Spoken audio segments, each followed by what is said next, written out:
Why marketing is in strategy and why that matters.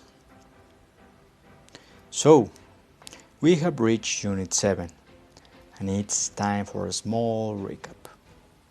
Hello manager, this is Victor Marromo and this is a very important topic which causes a hell of confusion between the managerial world, the marketing world, and the HR world. We people in the learning and development are here to clarify that. Remember that clarity is the essence of a good managerial communication. Strategy beginnings. Corporate or business strategy came into its own in 1965 via a foundational book by Eber Ansoff called Corporate Strategy.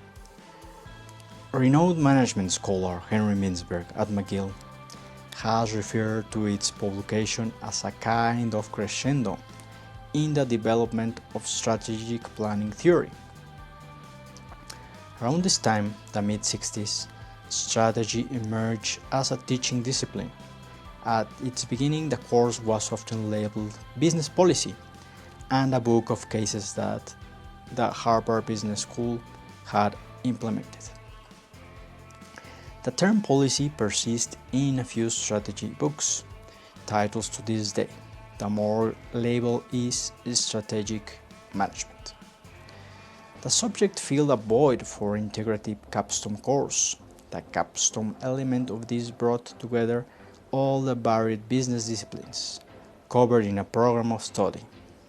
It assists the students to take the view of executives at the highest levels of organizations.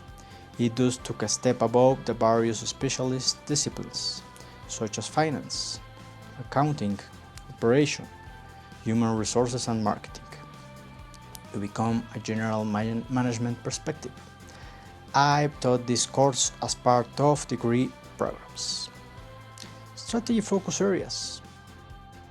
Strategy is different from marketing in a similar way that CEO's job is different from the head of marketing's job. The strategic management of an organization deals with 6 key areas, all of which relate to decision making at the higher level than marketing. So, let's review.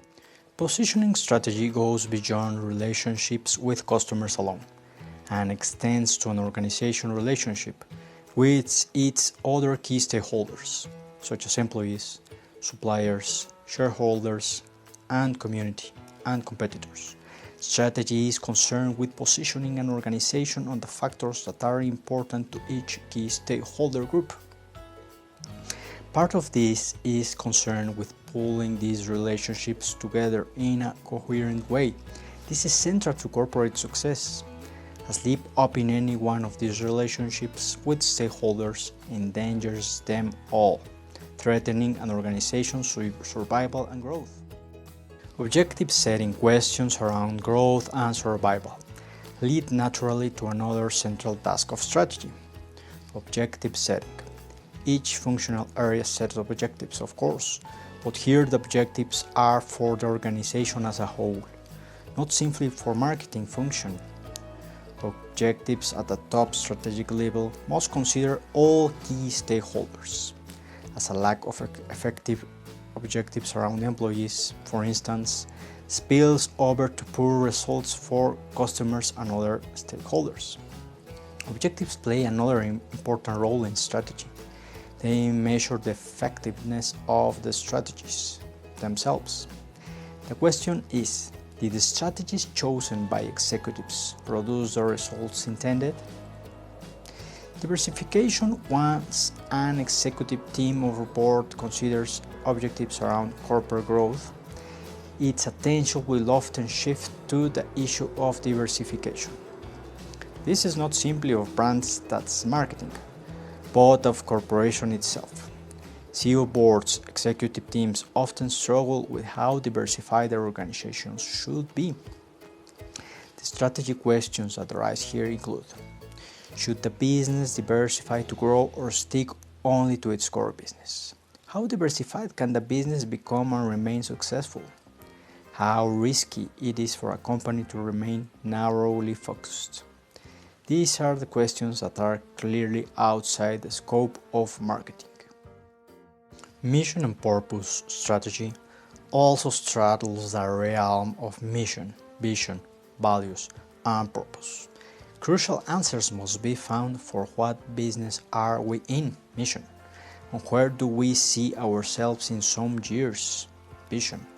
Addressing corporate values, which shape what's acceptable and unacceptable in work behavior, also falls under the strategy. Values shape culture and ultimately influence organization performance. Articulating corporate purpose in terms of whom the organization serves is much in vogue at the present and is also the province of strategy. Providing a satisfactory solution to this issue gives direction to an organization's staff and assists in employee motivation. Execution. Finally, strategy has to grasp execution action.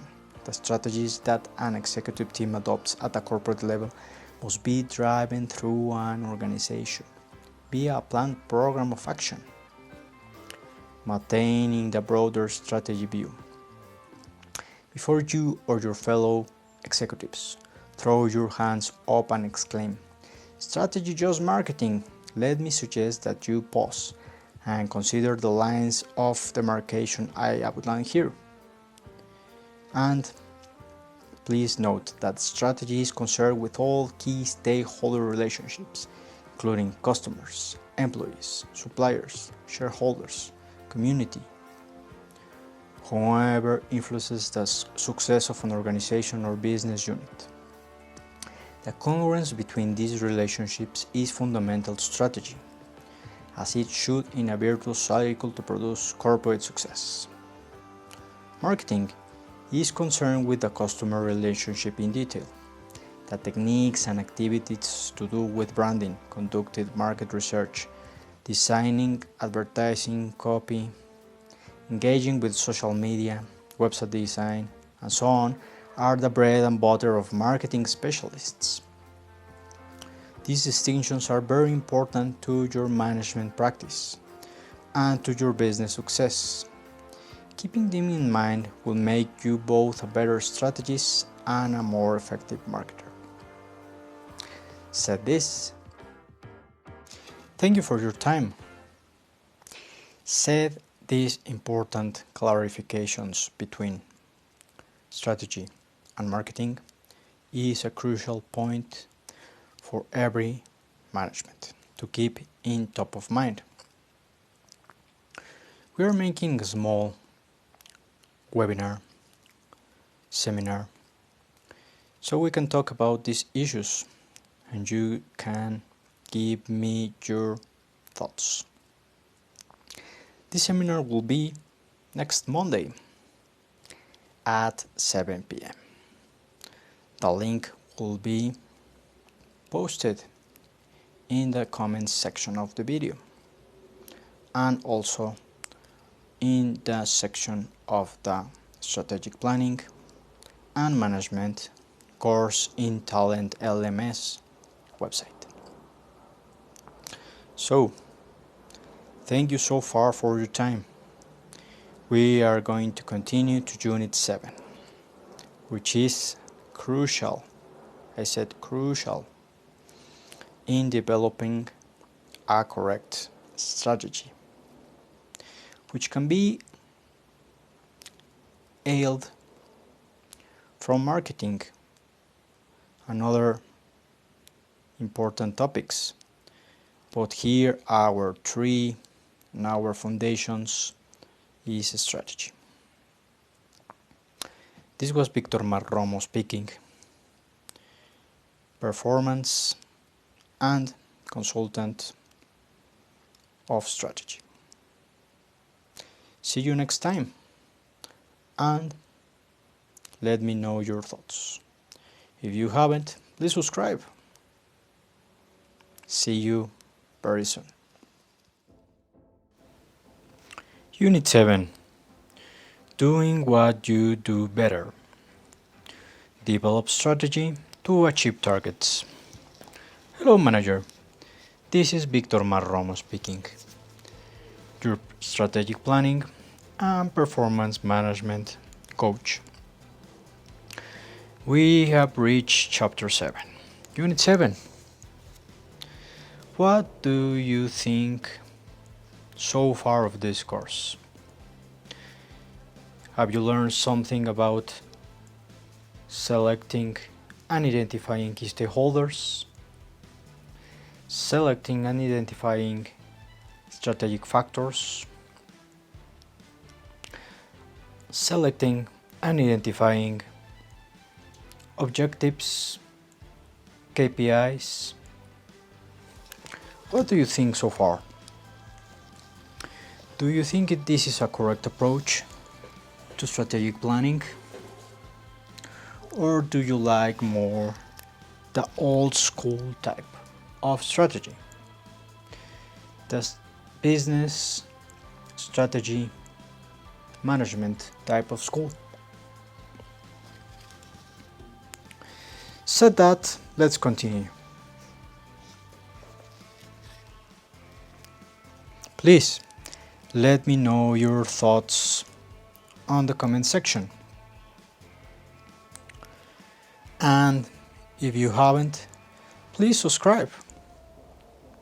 I am willing to share with you more content in strategic planning. We've reached to Chapter 7. Ahead of us is only Chapter 8, 9, 10, and 11. So, we have a long way ahead of us. But when we reach Chapter 11, you will be able to write a very good strategic plan. Remember, from the outside in, not inside out. Welcome. Unit 7. Doing what you do better. For many organizations, one of the most difficult things in strategy development is to think of alternatives, strategic alternatives. They find themselves boxed in by competitors and sandwiched by the demands of certain and key stakeholders. But an understanding of strategic factors has now widened your choices. There's a position you can occupy, while your competitors can occupy theirs. The example and case study of Accor hotels outlined in the readings, with its numerous hotel brands and styles, is a classic one. The choices are defined by a combination of strategic factors. There is a place for everyone, provided you get the right combination. High price and low product quality is a non-workable combination. The aim of the current chapter is to take the strategic choice further by classifying the complete range of strategic options, but concentrating particularly on one category, the one we call scale strategy. Please keep this concept in top of mind, scale strategy. As I was saying, this unit and the next two tie together a number of apparently diverse and unrelated strategic activities. These include diversification, lobbying, acquisition, strategic alliance, and innovation. Please understand that these concepts are only in a strategic way of thinking, not in marketing, not in operations, not in sales, thinking. In the next 3 units, you have the entire range of options, and you can use them as a checklist in making your own choices and developing detailed strategies. In so doing, you'll see how these options are related to one another and to strategic factors.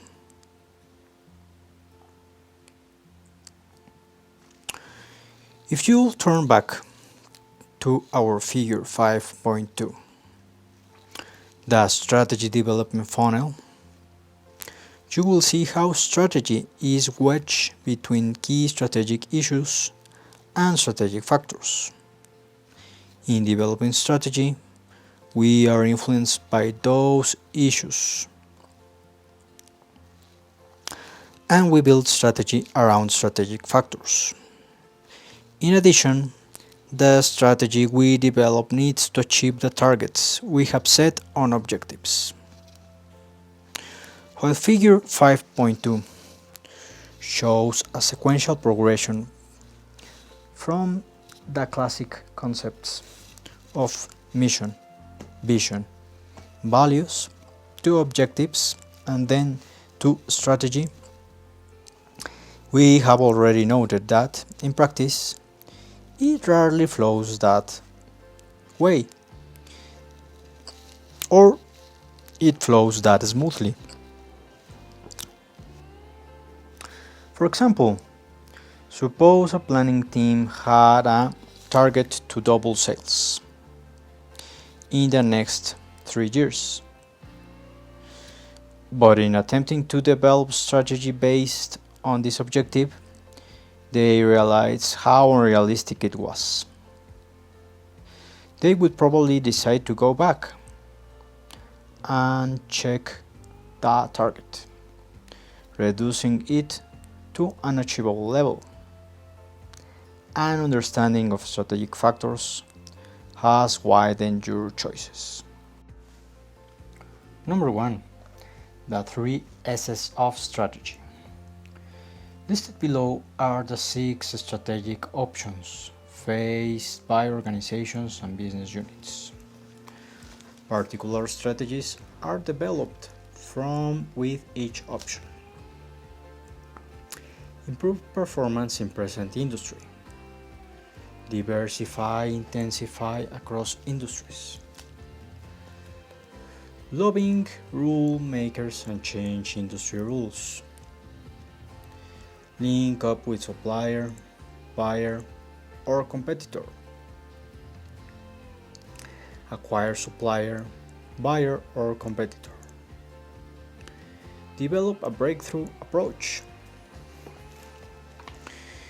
Figure 7.1 classifies these options according to the 3 S: scale, scope, and structure.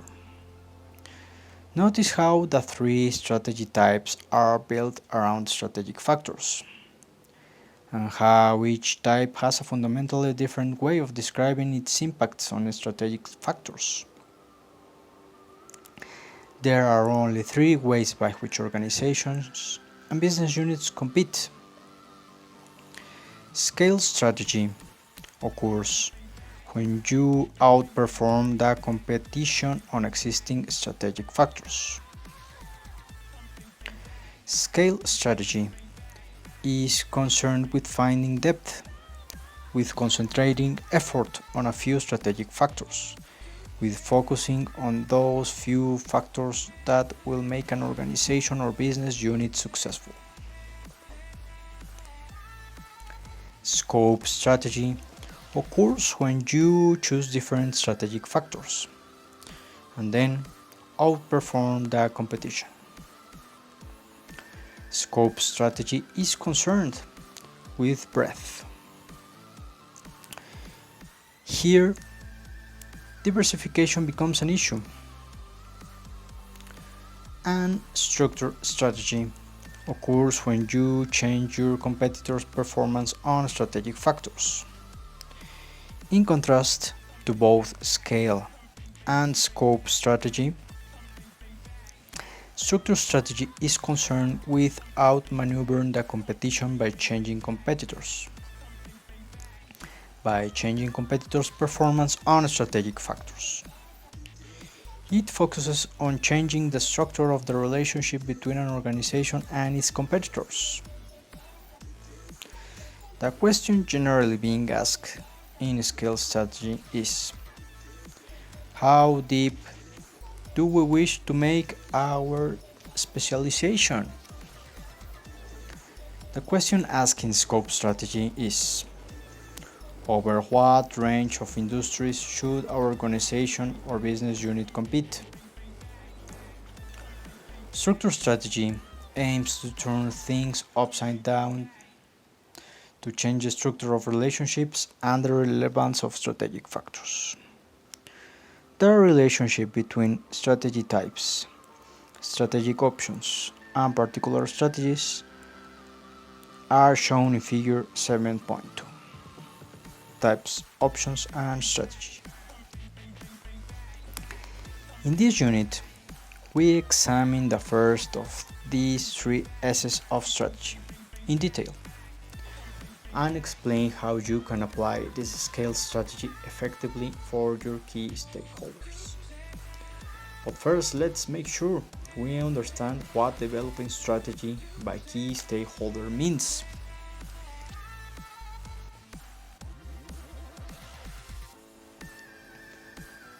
Two, strategy by key stakeholder. When you're developing strategy, whether it be scale, scope, or structure of the three S's of strategy, do it by each key stakeholder separately. This doesn't mean that they should be the ones to formulate the strategy, but rather that you should classify strategy according to key stakeholders. In other words, for customers, for suppliers, for employees, and for owners. This isn't the way strategy is usually developed. We must admit, most organizations and business units tend to focus on customers and take all other key stakeholders for granted. The big risk is that when suppliers, for example, are taken for granted, they fall down on the job, and it is the customers who pay the ultimate price. When employees are taken for granted, things don't go right, and again, it is the customers who pay. When owners are taken for granted, the organization or business unit can serve and starve for funds, and then everyone pays the price. It's simply short-sighted to suggest that in developing strategy, certain key stakeholders should be ignored. Evidence shows, for instance, that organizations with a well-developed strategy significantly outperform those without it. We are outlining a series of examples of companies. Please read them thoroughly. Highlight your questions and let's move on.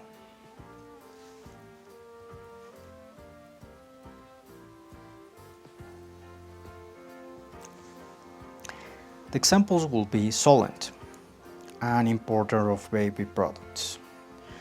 Where would it be without a clear and well-defined strategy for suppliers? Or take Peninsular Finance, a financial services provider. How would it fare if it only concentrated on customers? Both of these organizations are real, but their names changed.